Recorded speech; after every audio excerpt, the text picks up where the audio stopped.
Backcountry grit, elk tactics, and near misses with Brian Krebs of Western Rookie right now on Gun Talk Hunt. Hey, I'm KJ, dedicated lifelong hunter here. If you got an interest in all things hunting, you're in the right spot. Whether chasing quail across the plains of Oklahoma or in pursuit of elk in the backcountry of British Columbia, you'll always find me on the hunt. All right, welcome in all you Gun Talk hunters. I am your host, KJ, and today we're talking with the Western Rookie himself, Mr. Brian Krebs. But first, this episode is brought to you by Fab Defense, Range Ready, Ruger Arms, First Person Defender, and Loophold Optics. So go check all those folks out. Man, Brian, welcome in. Thanks for having me here, KJ. Dude, when I start to like pick out guests and I look at who we want to have on the show, I really start to look at the people that I listen to and the people that I learn from, especially since I'm going outside of my now home state of Louisiana to hunt. And I'm telling you what, the Western Rookie has been kind of that centric voice that I listen to on advice, on gear, on how to navigate the legalities and everything else that happens out west, because I'm not there. But thankfully Brian is. Brian, talk a little bit about the Western Rookie, where you guys are headed, where you're located out of, and just how it all came about. Yeah, thanks. Thanks for having me here. I'm happy to be here. And so Western Rookie is a podcast, it's really modeled kind of after myself and people like me. So I live in Minnesota. I grew up in Minnesota. I went to college in North Dakota for a minute. But we started going out west hunting every fall. And my brother really led the charge on that, finding archery elk tags. He did a couple guided elk hunts as well. But now we're doing a lot of DIY stuff. And we have been for the last 10 years. And so, like you said, there's a lot of hoops to jump through in order to pull off, and ultimately bring home an elk or a mule deer or an antelope. You got to know when the draws are. You got to know how many points you need. You got to draw the tags, which unit to go to, find those spots. A lot of us, like we were talking in the green screen, we don't live out there. We can't go glass every night like we might do for whitetails. Yeah.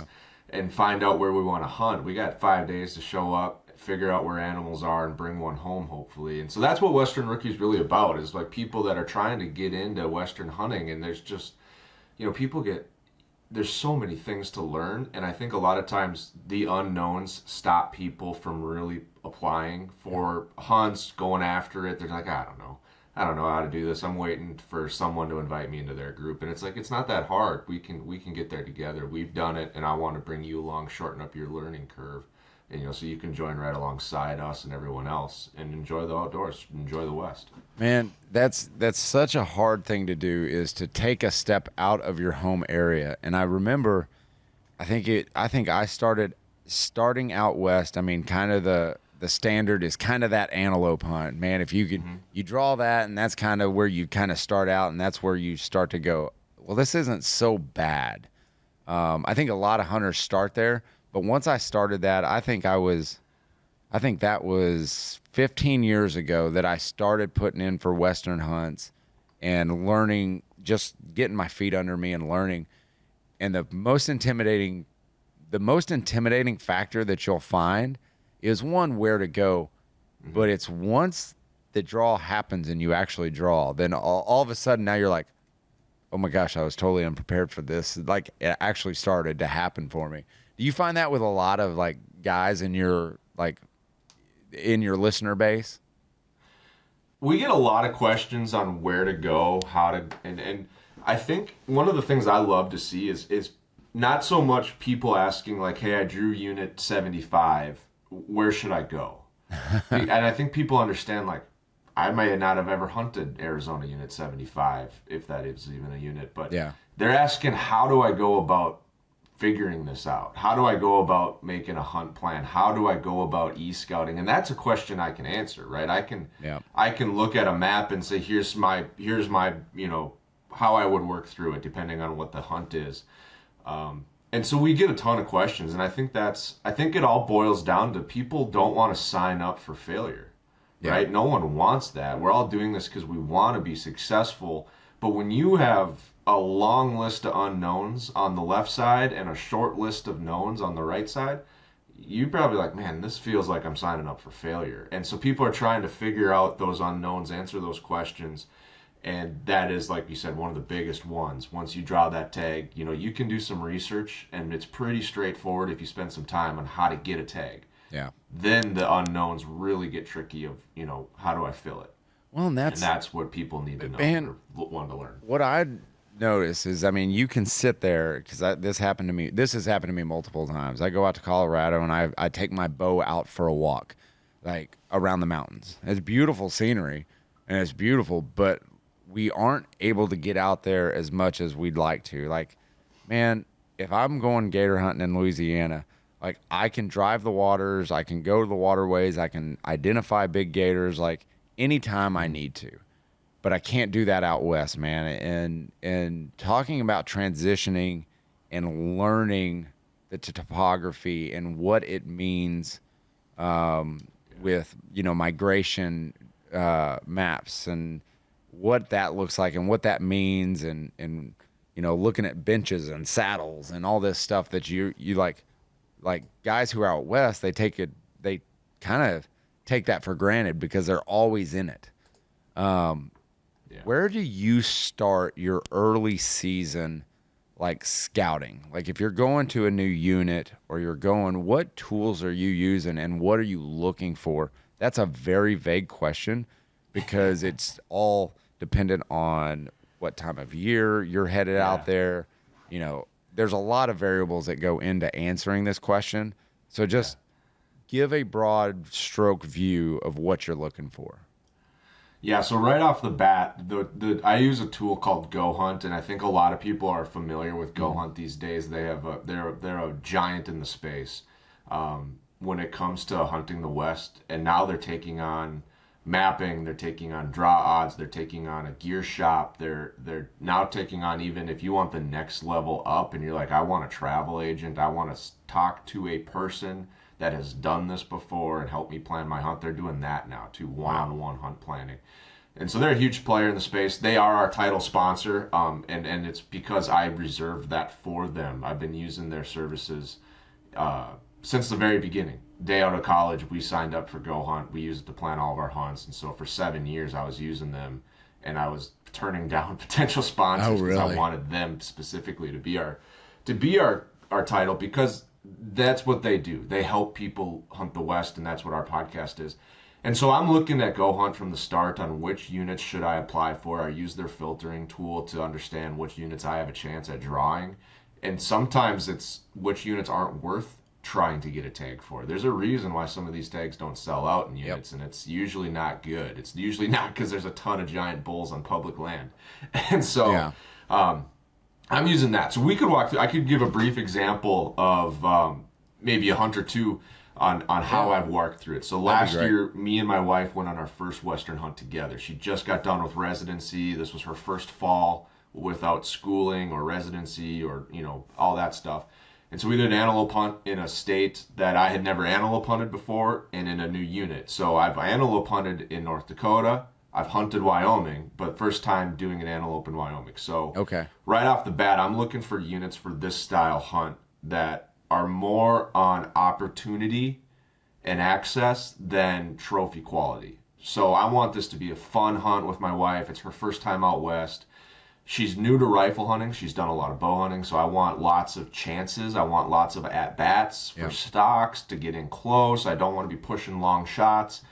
And so I was looking at units that had good amount of access to decent chunks of public land. Now for antelope, like you probably know, they have a very specific habitat that they like. They like more flatter terrain, sagebrush flats, prairie dog town type stuff. And you don't want to be in the foothills. You don't want to be in black timber. So you got to make sure the public that's there, you can access it with public roadways, and it's the right type of public. So when we work that out, we identify a unit that we can draw that's got good success rates, that's got enough public to hunt. A lot of times I'll call the county and ask if certain specific roads that are crucial, like if there's one big area of public and one road in, I need to make sure that's actually a public road. That's a big thing that trips up a lot of people out west, is a lot of roads on Google Maps are not public. when we get all that put together, now we're like, okay, where are we going to camp? This is our main hunting plan. Like plans A through F are on this area of the unit, so we want to be close to this spot, and then we build out the rest of the details around that. But we really start with the unit. Which unit can we draw that looks good on paper? And then we dive into specifically with maps, like the Go Hunt mapping tool and 3D mapping to evaluate, is this the right type of land? And that's how we built out that hunt plan, and we brought home 2 nice antelope. We lowered our expectations. We weren't out there trying to shoot Boone and Crockett animals. We wanted to have fun. We saw 1,200 and some antelope on the clicker, and it was a great time. Oh, that's awesome. I like the fact that you take a clicker with you. That's a great little tip, especially like if you're hunting a new unit. That's a really good idea. Why didn't I think of that earlier? Well, antelope, it works well for antelope because antelope is very much a truck-based hunt, as you well know. And so you just leave it in the truck. You see one on the interstate, you click it. You see one on the side of the road, you click it. You go on a walk, you see 12, you get back, you click it. Yeah. It's fun. We had 238 one day. Not all of them are public land antelope, but it's still fun. It's like scouting deer back home. Do you ever find out that like the antelope that hang out near or in the public land areas know where the boundaries are? I swear they know where those boundaries are because they just go, oops, I'm on the other side. Now you're like, God dang it. They're 45 yards like from where you need them to be. Yeah. Like, oh my gosh, that happens to me every time. I'm like, oh man, there's a good one. And he sees me and he goes, oh, okay, you're here for me. I'm gonna just go right over here 5 steps, and I'm now you can't get me. So, yeah, for sure that, or just knowing where they can't get pressured from. So there's isolated pockets of public, or we had a Boone and Crockett antelope, but he was out in the middle of a prairie dog town, 600 yards away from any cover in flat prairie. I mean, he's just bedded out there. And it's like, well, first we have to cross 2 rivers, and then we'd have to figure out how to crawl across that prairie dog town. So he knew we were safe. If you're like, I'm not dogging on anybody I know specific, maybe a couple people, but if you're like some people, 600 yards, they just start slinging lead. And you know what? There are people that are good enough to do it, and I'm not one of them. Yeah. Well, man, that's why I picked up like doing PRS competitions, NRL hunter competitions. I'm not great at them, but that's not what I'm using them for. I'm using them as a training tool to get to that point where if it's a 400, 500-yard shot, that's an easy poke for, the gun because I'm using it in competition, like same gun, So that's one of the ways that I'm not the guy who's going to take that 600-700-yard shot because there's a lot of things that can happen with bullet flight, but that's just me. Yeah. But if he's bedded, maybe it's a different question. It's all dependent on, like how the animal is and everything else before I'll start getting into that. But yeah, like, so talk a little bit about so I use Onyx and Go Hunt, because I find like the more information I can take in, the more I can deduce like, okay, these are very consistent. They're doing things the right way. Like, I find the more it's like my weather apps. Like I have like 12 weather apps on my phone just so I can like look at all. I get a little mad scientist every once in a while when I'm like, especially when I'm preparing for a hunt of this magnitude, like going out west. It's not cheap. You're going to have time invested before, during, and after the hunt. Mm-hmm. And so I use a lot of that. So talk about some of the different overlays that will help hunters kind of start that early season prep, whether it's burn areas or anything like that Go Hunt does that you really like and that you'll always have on. Yeah, well, always have on is an interesting question. I'll always make sure I have access to them, but I a lot of times I'll toggle layers on and off. Yeah. Very modular with my mapping on how I use, like I'm looking for something very specific right now. But you bring up a great point. There's a ton of areas. There's a ton of types of data when it comes to mapping rather than just looking at the contour lines and how tight together they are. Yeah. And so one area that I always use, and this is early in the season, like I just drew this tag, or maybe I'm even thinking about which units to apply it to. I'm looking at Go Hunt's migration layers Yeah. a lot every year. So they Go Hunt, and I think others have them as well, but I use Go Hunt, so we'll talk about Yeah. that. Summer range, winter range, all season range, right? And so you get to some units for mule deer, they're in the whole unit all year long. They might move up or down, but they're in that unit. Maybe that whole unit is considered all season range. Elk are rarely in one type of topography or habitat for the entire year, right? So you'll have summer range usually up higher, above tree line maybe, or in black timber, and then their winter range is usually down lower, maybe by that mule deer or antelope all year range. And so I'm looking at that and I'm putting that on my unit and saying, where do I need to be for a September elk hunt versus a November elk hunt? Because those elk are going to move, and I want to know which direction they're moving to, so I can hopefully, if they're in the middle of a migrate, that I can pick them up somewhere in between. Yeah. And so I'm using that layer really early. Yeah. You talked about burns. I think burns got really popular, and people are like, oh, we'll just go to the burn, because for whatever reason, there was media created around hunting burns and some success. We've actually found that, not all burns are treated equal. No. And it's not a silver bullet in our experience.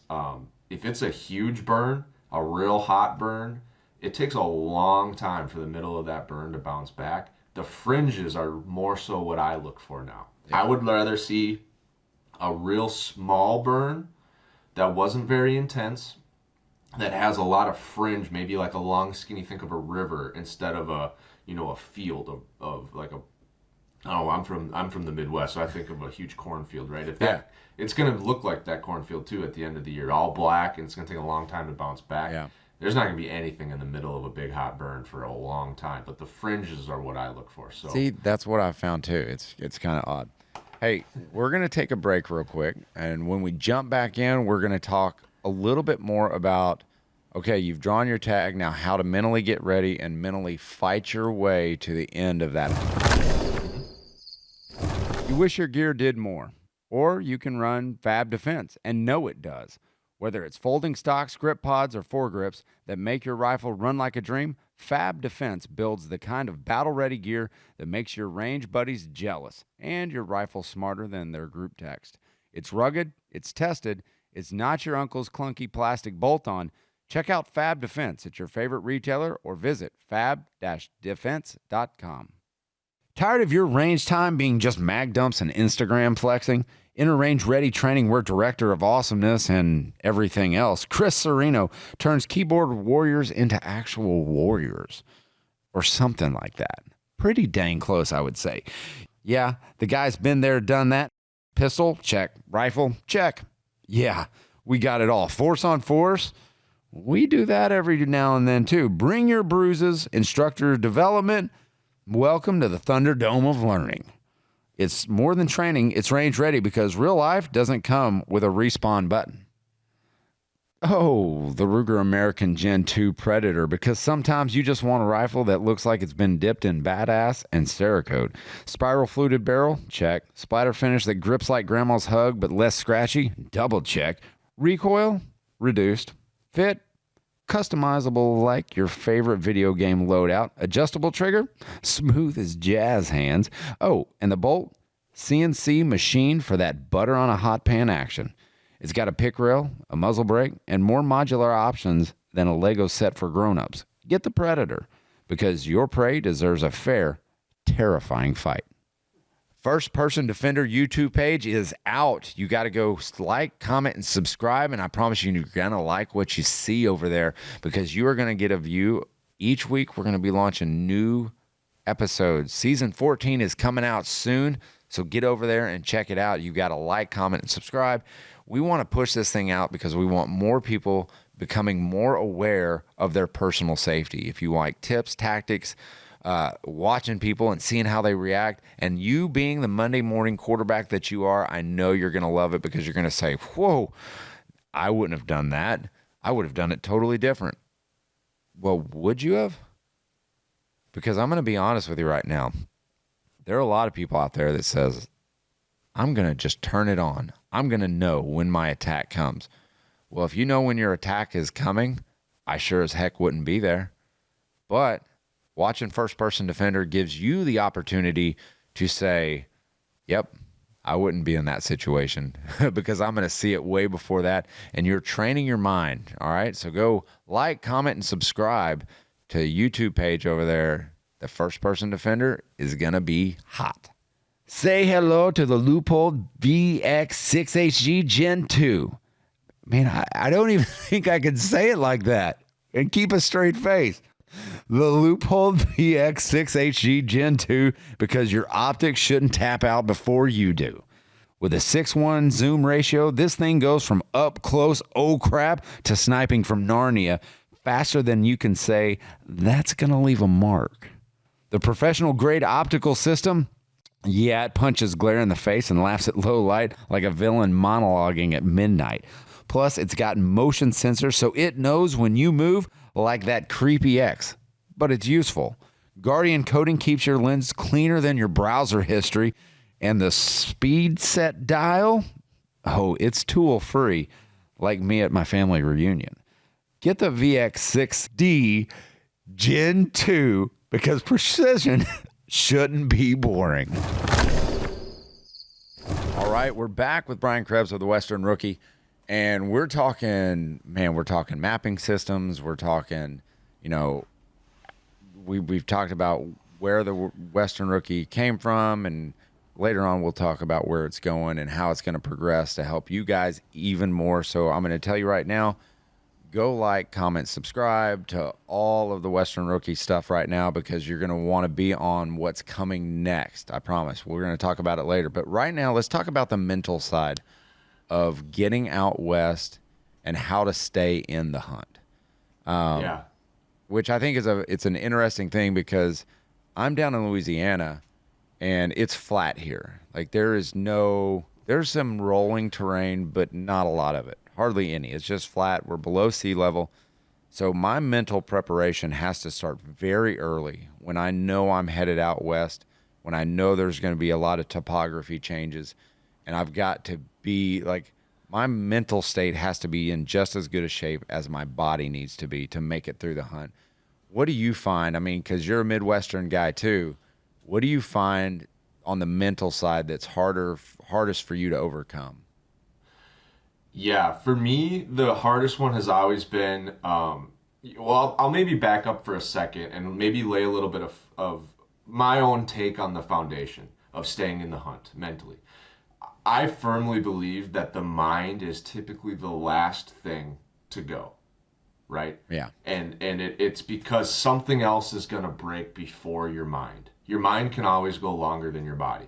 Now, it could be your body. It could be your physical prep, and you don't do enough work in the off season. You get out there, it's super steep, and you're gassed all the time. Yeah. You're starting to get sore and achy. Hopefully not injured, but something like that might happen first, and then that checks your mind out, and your mind follows right in suit.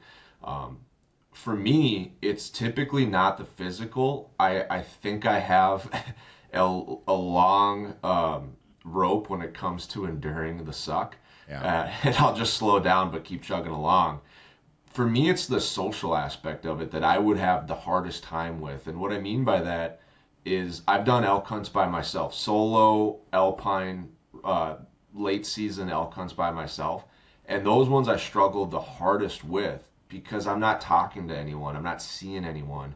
And it's real hard to stay mentally in the game when you're everyone says like wrestling with your demons. Yeah. And like, I don't have any demons. Like I've never gone overseas in the military. I've never, had trauma, but I wouldn't say they're demons, but they're little tricksters that get in, and you start like, why am I here? Like, this was a stupid idea. Yeah. I could be whitetail hunting back home. I could, you know what I mean? That's what seeps in for me if you're not around a group of guys. Now, when you're with 3-4 guys, it's easy to keep that social energy in check because you got a team that you're with. Yeah. And you're not getting distracted by the what-ifs of your mind. So there's a lot of factors that can go into it, but I generally say the mind isn't the first one to go. It's something else. So if you can prepare for all those other things and have ideas in place of what you're going to do if one of those creeps up, you can keep your mind in the game a lot longer. Well, and man, I remember I was in Idaho and we were hunting and we were with a group of people, but mentally, like I almost checked out on the, I think, third or fourth day of the hunt because exactly what you said, like the social aspect was great to kind of give you a end of the day boost. Like, okay, this might not suck as bad as it could, but dude, my feet were wrecked on that trip. Like they just got totally obliterated. I wasn't prepared for it. And that to me, like mentally broke me down so much more because I would see other guys like excel up the mountain and, you know, down the mountain and crevices and like they're just scaling it like mountain goats. And I look at them, I'm going, what are you doing completely different than I am? Like, right. I'm so frustrated and mentally it's that little, like you said, not a little demon, but just a little doubt of like, you know, that steps its way into your mind. Like that to me was the hardest thing to overcome because I was wrecked. It was hard. Yeah. And I think the thing is mental toughness, very few people are inherently born with it. It's a muscle. You have to practice it. You have to put yourself in positions where you're going to get those doubts and then you can start to work through them and you can start to recognize what your gaps are. Yeah. Like my gap is social energy or, you know, whatever it is, emotional energy, social energy. That's the one that's going to get me first. It could be nutrition, you know, that on that hunt as well. I think I wasn't eating or drinking well. I started cramping up and performing bad, which then allowed me to start, it's just a cascade of things that can happen. Yeah. So I took a day off. I went down to town. I got a hotel. I got a pizza. I got some water. Started getting the calories back up. Then all of a sudden I was performing better. Then we started doing better. You know, then I tagged out and brought a bowl home. You know, it's like that. That's what I mean by have a plan of what's going to happen when these things happen. I talked to a bunch of friends, buddies, coworkers, and they're like, yeah, we're doing this. I'm going elk hunting for the first time. We're going to do a 14-day backpack hunt. What do you recommend for a pack? And I'm like, let's back up. Like, how did you land on 14 days in the backcountry for your first elk hunt? Because you're gonna hit that wall on day 4, and you're gonna be back at the truck. Now, are you going home, or are you gonna go to town, get a hotel, get a reset and a recharge, and then be back out there? Yeah. And I think that's the difference.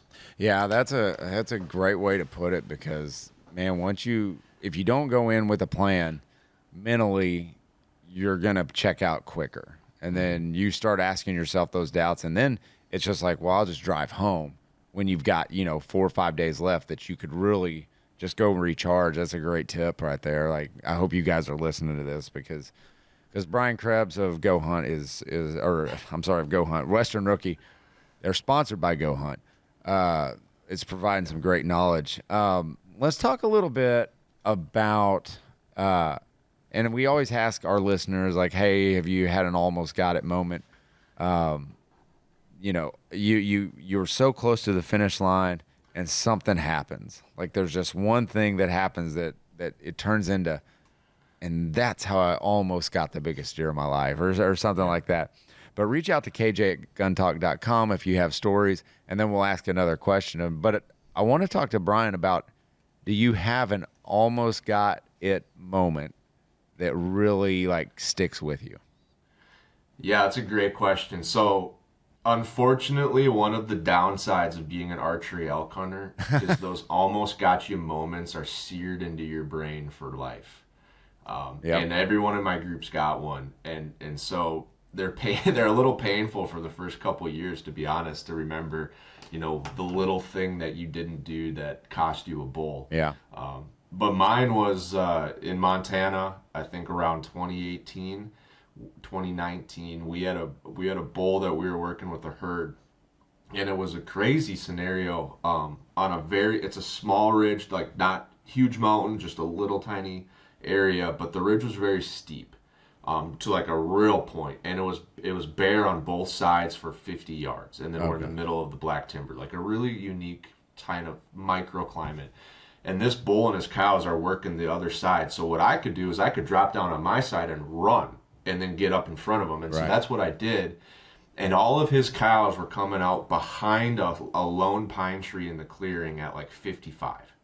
And so I was locked in. I was on a knee, dialed my sight. I'm getting ready, cow, the bull came out above that pine tree at like, close, right? And I'm like, and I got flustered, right? I'd never shot a bull with my bow. I don't think I'd even shot an elk yet at that point. And so now I'm frantically trying to get my rangefinder out. I'm shaking. The nerves are crazy. He's close. I can't get a range on him, but I'm thinking with this steep angle, I need to know because it's not as it's not the same number, and I'm doing all this stuff, and it just went too fast. Like it was like a second and a half opportunity, and then it's gone, and he's down 80, 90, 100 yards away, pushing his cows on through, and I'm like, gosh darn it, like.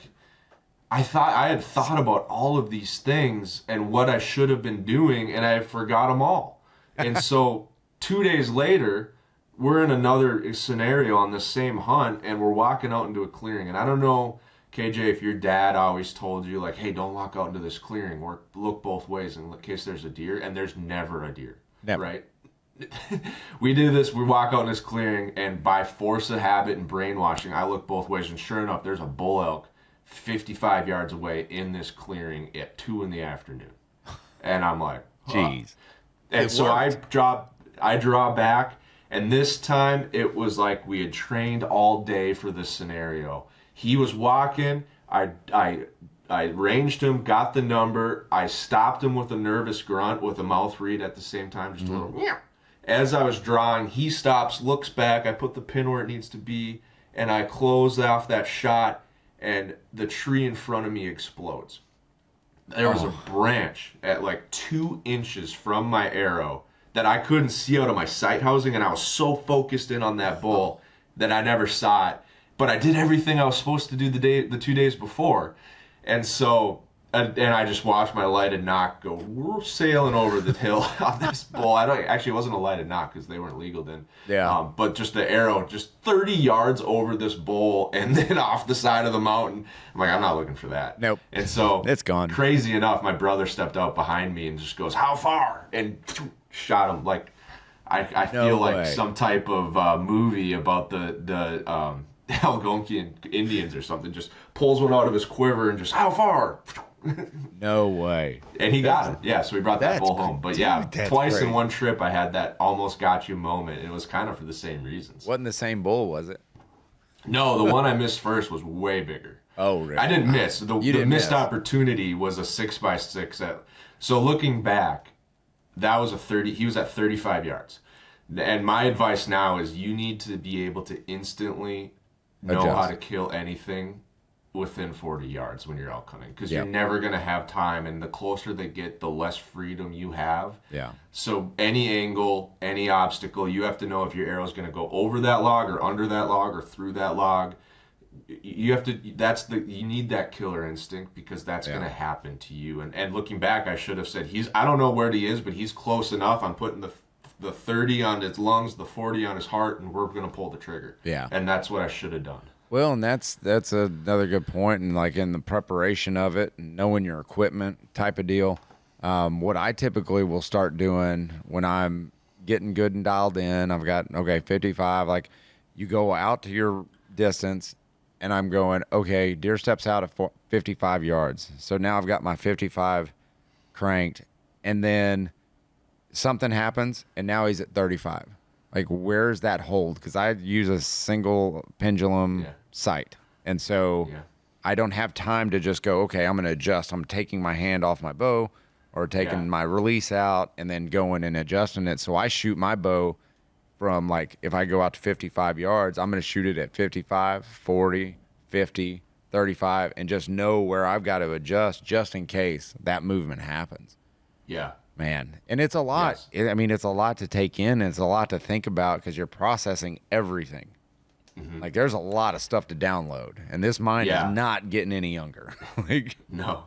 Yeah, and then once you get to those longer shots, that's where I really, force myself to slow down and make sure I know. Because, I shoot 600 grain arrow elk hunting, and the difference between 52 and 55 even is like 6-8 inches. So, you got to know. But the longer it is, typically the more freedom you have to be making those adjustments. Hopefully you have more time. Hopefully you can get a range. When they're at 25, 35 and they're coming in, you can't be moving at all. No. Hopefully you can move enough to draw your bow, but that's about it. So yeah, you gotta know what you can pull off is what I would say. Like you gotta know if you can pull off this shot without ranging it. Man. Or if you need to range it. Like you just gotta know where that line is for each and every hunter, and you know, that'll save you some bulls. Yeah.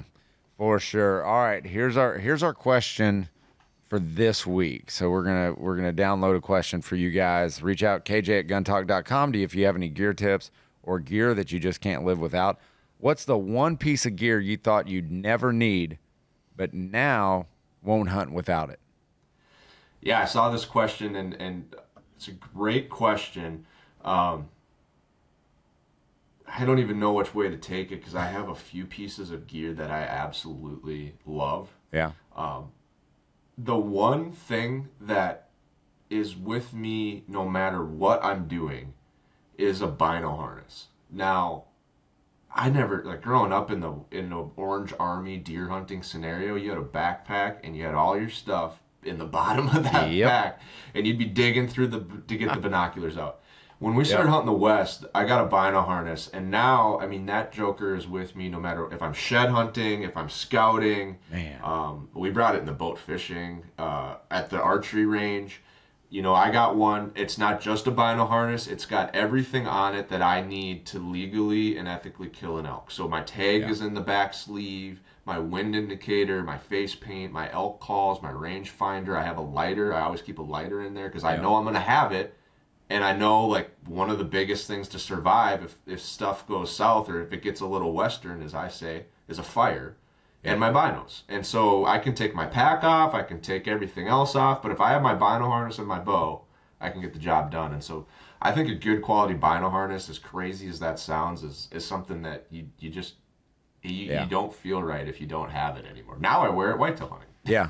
Man, you're speaking my language because I did a whole bino harness breakdown, and I have them from every manufacturer, like T&K or Kafaru or Vortex, and like I've got the Loophold ones that they said. Like I broke down the whole like gamut of those, and like so you're speaking my language when you talk about bino harnesses because I'm like, oh my gosh, like whether marsupial gear and all those guys. Yeah. But man, that's a good one. Mine, and I've talked about it on this show before, and I preach it.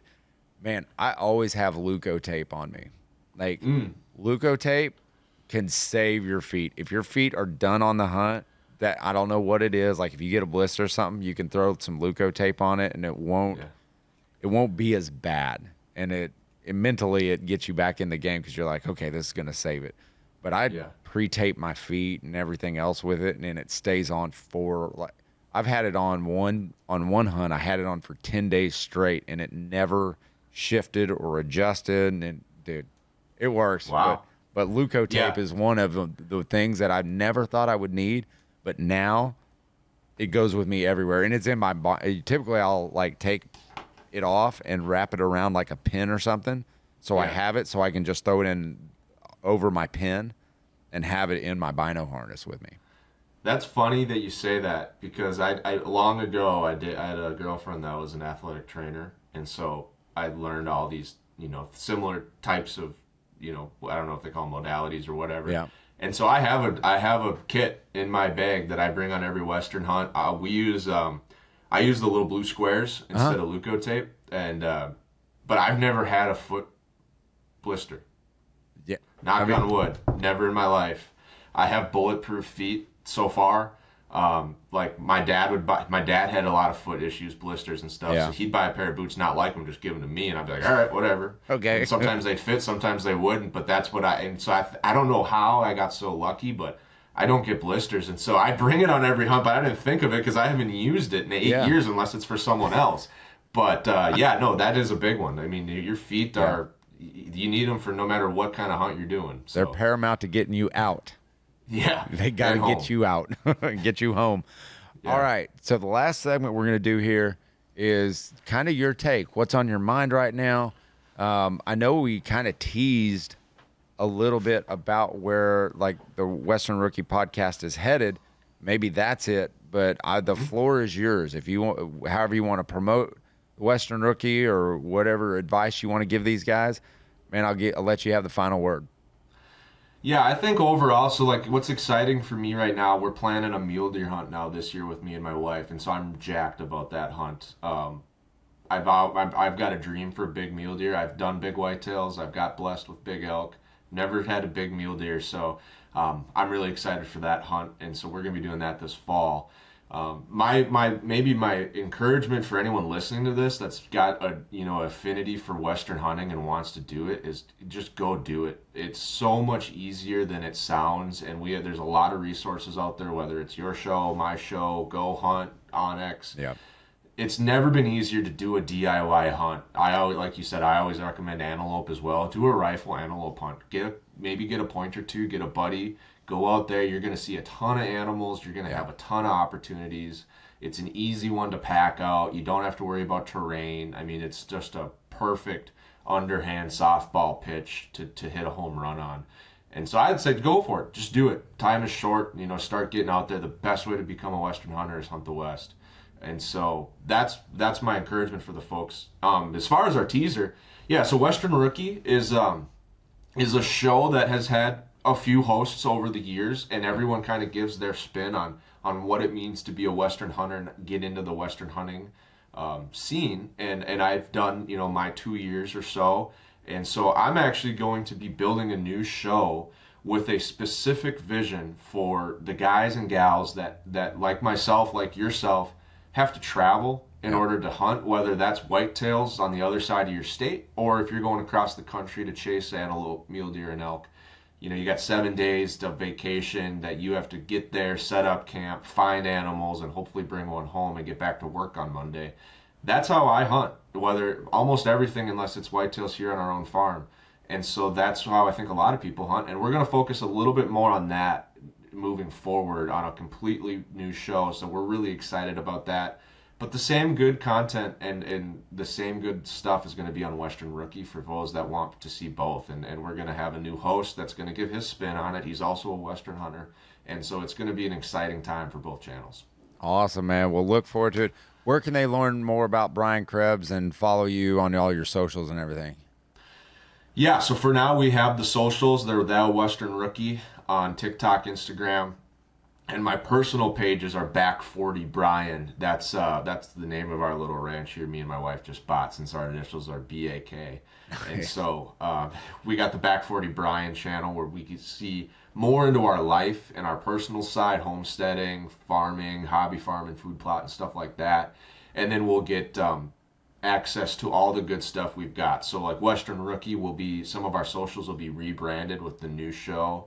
And we haven't publicly stated what the new show is yet, but we could do it here if you want. If you're willing to give that information, like I'm all for it. Yeah, we checked our T's and crossed our I's here on our side. So yeah, the new show is going to be Drawn West, DRAWN West. So whether that's drawing tags or just an affinity for the West, that show is going to be for you. And we're going to be, like I said, focused on that. So we're going to rebrand our socials over the next few weeks and months to Drawn West. We're going to rebrand the website, pull a new website, do all the whole show. And it's going to be a good time. And we've got, I can't release this yet, but we're working on some sweet, absolutely free product giveaways that people are going to really love to see, and we do a lot of free products. As you might know, we do have a free application guide and calendar, so no one misses an application. And so we got a lot of free resources out there for people to get into this. Awesome. So Drawn West, that's what's coming, folks. So go follow them, do all the good stuff that they say, like, comment, subscribe, all that good stuff. All right, Brian, man, I sure do appreciate you showing up, man. Thank you for having me, KJ. All right, go give them a listen. Man, Drawn West, what a great name for a podcast. All you gun talk hunters, you know the drill. Keep those muzzles pointed in a safe direction and always be on the hunt.